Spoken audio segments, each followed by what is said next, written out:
當年 Bandai 喺1994年推出嘅美版恐龍戰隊番頭人偶，第二季嘅白虎戰士因為價格偏高，一直都冇入手，直到現在終於揾到代替品啦。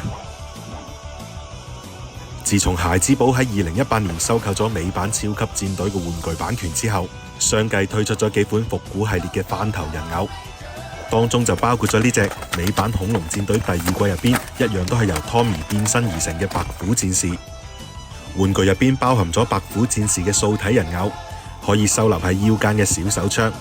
同埋佢嘅專屬武器白虎真劍。區別於94年初版嘅番頭人偶，初版嘅外甲係硬塑料嘅材質，由前後兩片組合而成。而孩之寶新出嘅復古系列，除咗胯部會多咗一個左右拉伸嘅關節之外，外甲亦都變成咗一件可以整體裝拆嘅軟膠，會冇咁容易玩爛呢。初版嘅番頭需要手動將頭部變翻人形頭雕先至可以進行變身，而復古系列只需要一個按鈕就可以實現來回變形，更加方便把玩。再加上現在嘅價格其實真係十分美麗啊！有興趣嘅話自己去入手啦。咁今期嘅開箱分享就簡簡單單先到呢度啦，我哋下期超力戰隊再見。